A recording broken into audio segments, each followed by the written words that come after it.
Hey guys, good morning. God bless you. Hope you're having a good day.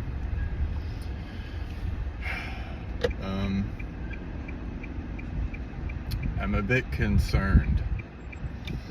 Not really for myself, but others. So we as Christians, believers in God, believers and lovers of the truth, we have a God-given ability, rather a God-given spirit that discerns things for us, that shows us the truth, that teaches us things that we can't really explain to other people, shows us things. And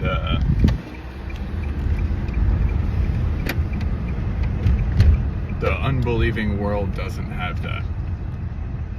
They don't have ready and easy access to the truth or the ability to see it for what it is. We as Christians, we know what's coming because of God's word. We can see what's coming based on everything that's happening in the world. Sorry. We can see what's coming. We can see how everything that's happening is preparing the way for the Antichrist, preparing the way for the false prophet and the beast system in general. We can see how all of these things are lining up perfectly. But we aren't scared because we know we won't be here. Even if we are here, we won't have anything to worry about. I mean, I'm not gonna get into that, but we're not gonna be here. The unbelieving world does not even have a clue what is coming.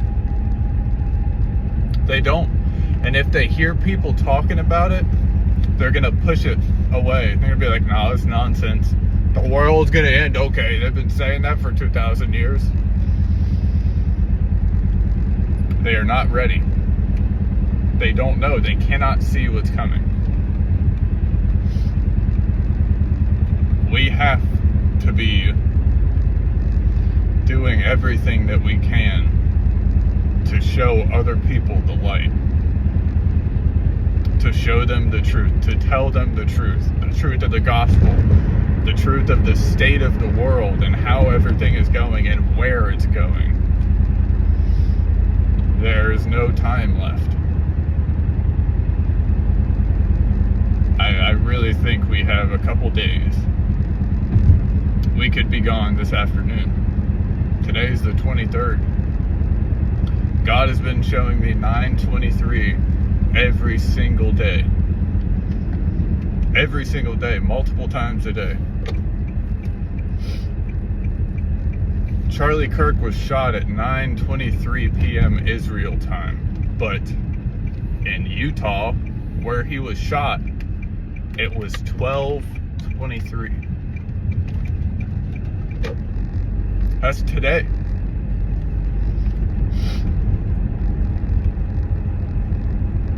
I just recorded a video to post earlier. Something and it messed up. I don't know what happened. I think I'm starting to get attacked or something. I don't know.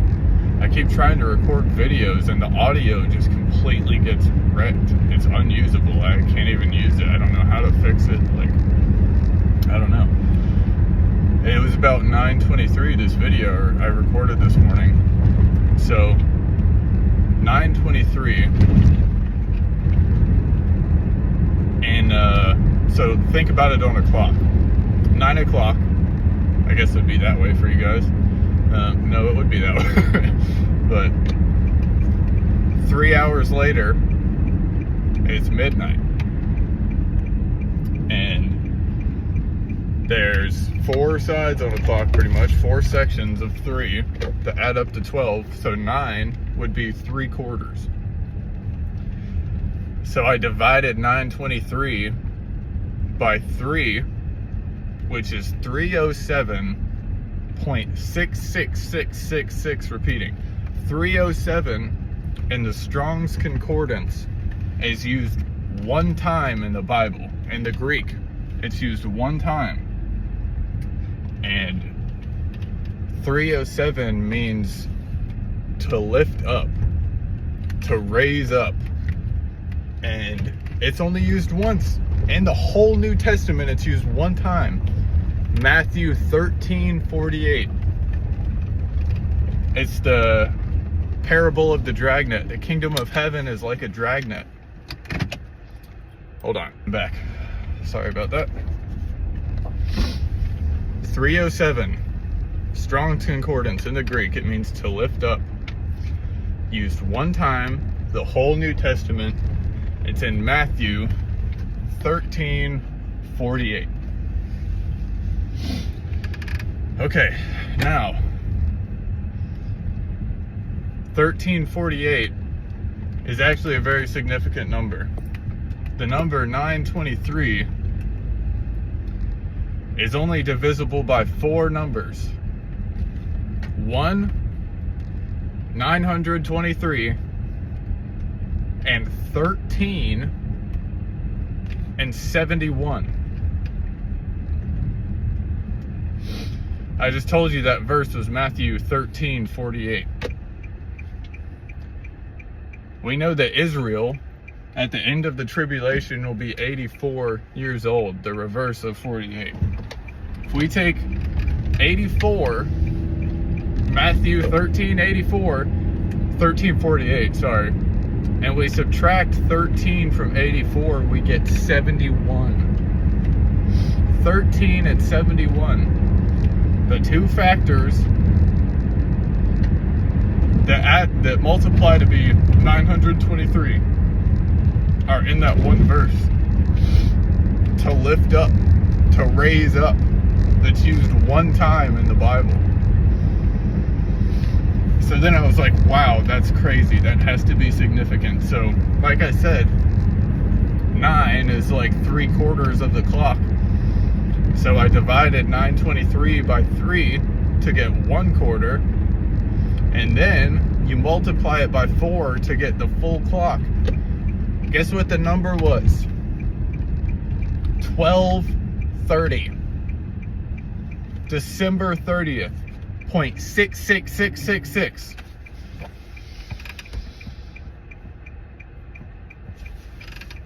The midnight cry. The beginning of the tribulation, when the Antichrist shows back up. I don't know, man. I didn't look up the Strongs for 1230. I might have to do that.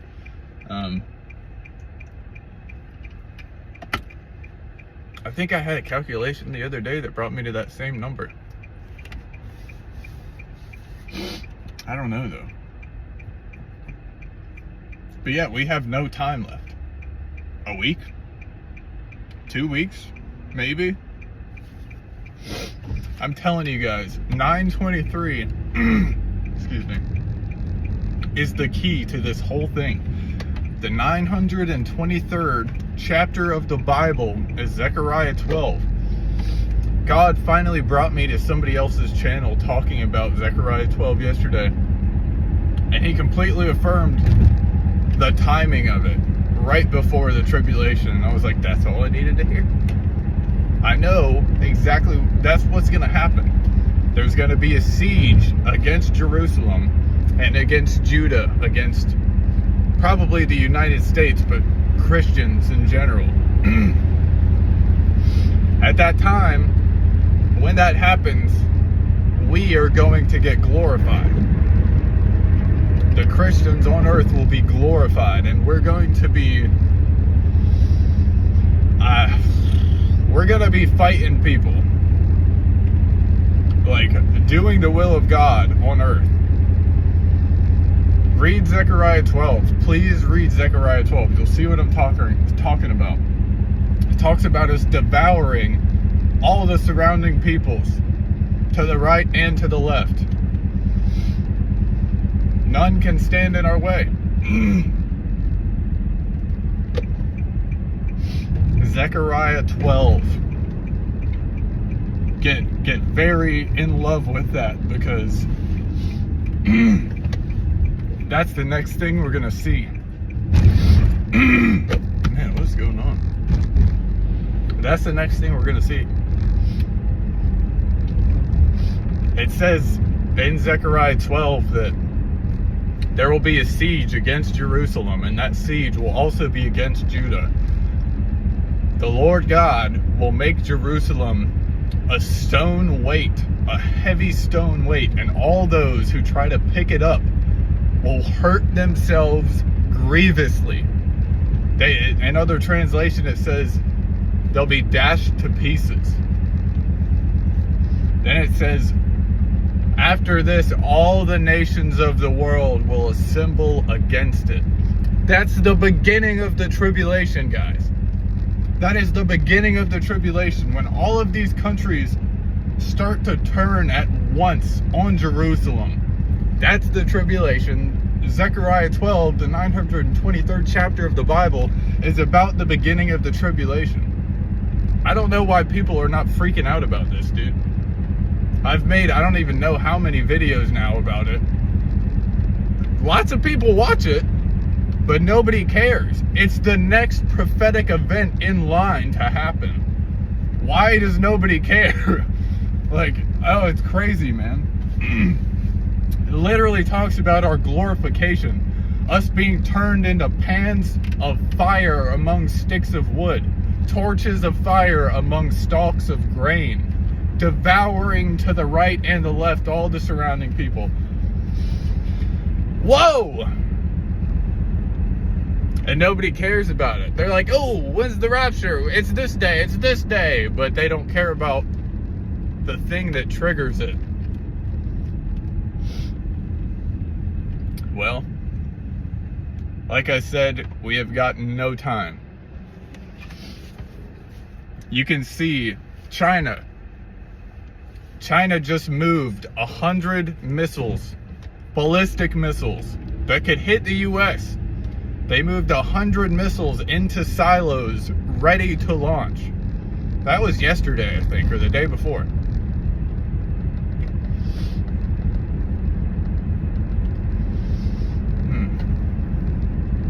Do you guys see how fast this could all happen? Do you understand how fast this could all happen? All it takes is Iran doing something real dumb. Real dumb. It's gonna trigger it. Them doing this stupid thing is going to trigger the war. Russia is gonna have to help them. And whoever else. Oh my gosh, dude. Whenever this thing happens, it is going to happen so fast, we probably won't know until we get glorified. Maybe. I don't know.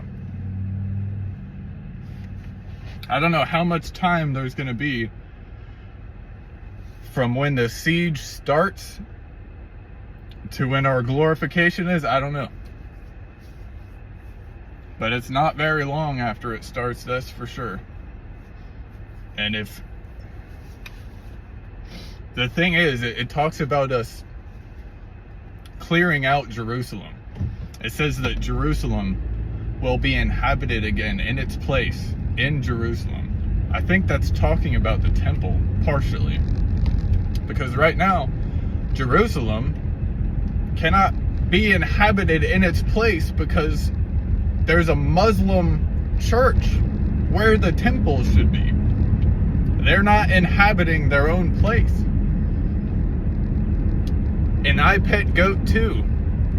Somebody just told me this the other day. Thanks, buddy, whatever your name is. In I Pet Goat 2, there's literally a clip of stealth bombers, B-2 bombers, like 2 or 3 of them, flying over the Dome of the Rock, dropping 2 or 3 bombs, blowing it up. That sounds so. B-2 bombers, that's us. The B-2 Spirit, that's America. Now, Oh my gosh, I feel like God is showing me how this is gonna happen, dude.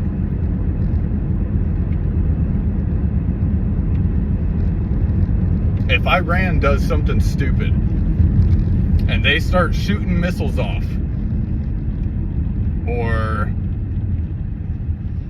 they try to do another invasion, I'm thinking that's what's gonna happen. It's gonna be missiles, it's gonna be an invasion.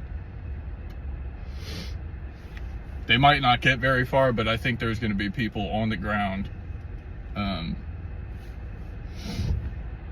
But if that happens, I could totally see Trump being super petty. I'm gonna blow that mosque up, dude. I'm gonna blow that mosque up. Trump is a child, bro. A child. What person gets on a stage in front of the whole world and just cusses? Says he's a child. But it's gonna happen fast. So fast, we're not gonna be able to do nothing about it. Nobody is gonna be able to do anything about it. And once it happens, that's it. There's no going back. Zechariah 12. The whole chapter. God did not show all of us 9:23 for no reason. Jesus, Jesus, in the Greek, is in the New Testament 923 times. Is that a coincidence? I don't believe in coincidences.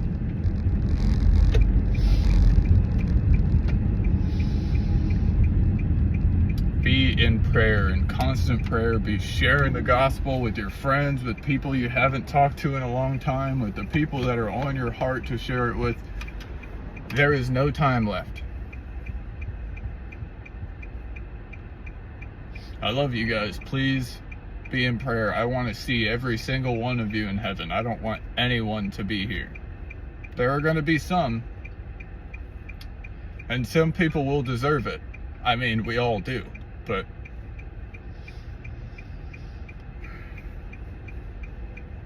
I love you guys, man. God bless you.